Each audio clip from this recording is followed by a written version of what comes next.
So spoilers for Crescent City 1, House of Earth and Blood. You don't want any spoilers, scroll away, come back another day. I'm giving sufficient time to scroll away.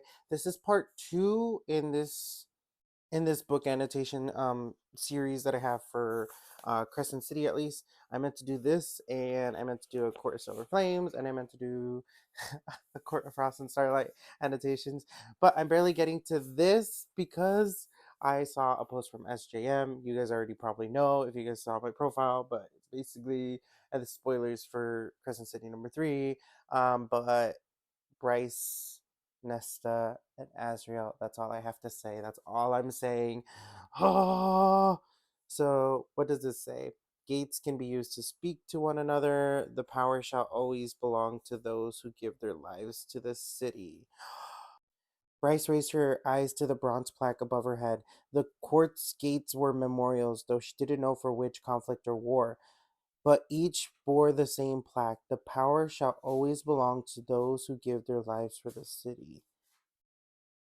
Of course, it required a drop of magic to do so, literally sucked it like a vampire for the veins of people who touched the pad. A tickling zap of power gone forever. So is that why like Danica was able to like, and this is spoilers for the whole book, but is that why Danica was able to like basically talk to Bryce in the afterlife? I don't know. What did that mean? What does that black mean? I might be wrong. And then in the notes, I wrote Danica would be Alpha of the Wolves after the drop. The drop isn't full immortality, but it grants you a longer life. Um, what is it? Fury, who had made the drop at 21, hadn't chosen a age for herself. It just had happened or had been forced upon her. They didn't really know. Fury's attendance at CCU had only been a front for a mission. Most of the time was spent doing truly fucked up things for disgusting amounts of money. Over in Pangera, she made a point never to give details. Assassin, even sweet Juniper the Fawn, who occupied the fourth side of their little friendship square, admitted the odds were that Fury was a merc. And then in like all of my in my Akatar video, that one of the ones that I did, people keep thinking that Fury is the mercenary that was in Akatar. Um, so Danica's a wolf, Bryce is half face slash human, Fury is a merc, and Juniper is a fawn. But I remember Juniper because of that story with Bryce, and that story still lingers with me, and I still think about that to this day. And I think that's like the best character development that SJM has had besides like Nesta, just for the sheer fact that we get this like really damaged character, and she makes character choices that you question at first, but then you get like the full context, and then you're like, oh my god, like especially with the whole Bryce and Juniper scene where they have that scene at the club, and they end up the club, and Bryce still hadn't made the drop, and she jumps on Juniper in order to save her. And at first you're like, what the fuck are you doing? But then you're like, oh, like once you get to that part where like Juniper saved Bryce from unaliving herself, it's like, oh, this makes a lot more sense. And I love that this was in the character development of this book. So Reed Redner was like the son of a billionaire, no? And he was the one that was dating Bryce. And then Danica knew Reed casually through part-time security work. It didn't hurt that everyone wanted a piece of Redner Industries these days. Even Micah Dominus was a major investor in its cutting edge experiments. It was nothing out of the ordinary when the governor invested in everything from tech to vineyards to schools. But since Micah was on Sabine's eternal shit list, pissing off her mother by working for a human company he supported was likely even better for Danica. Okay, perfect. So this is like a little bit of foreshadowing, but this is talking about Zack and Zelda the wolves. The two twin wolves, both slender and dark-haired in human form, were utterly terrifying when they shifted. The ghost, the whispered nickname, followed them everywhere.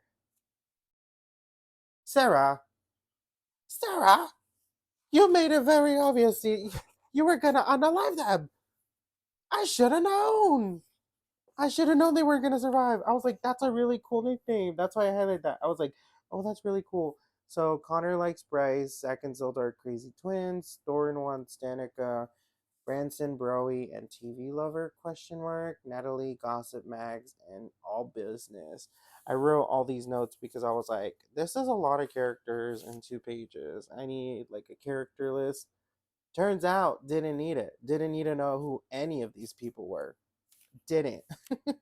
Only like Connor and Danica. But I knew Danica we follow. That color should be called blowjob red because that's all any male will think about when you wear it. Indeed, Connor's eyes had dipped right to her lips. Yes. I wrote, Bryce has daddy issues, but so does Rune. So does Rune. Light it up, bitch. Light it up, asshole. Love you. And that was Danica's last I love you.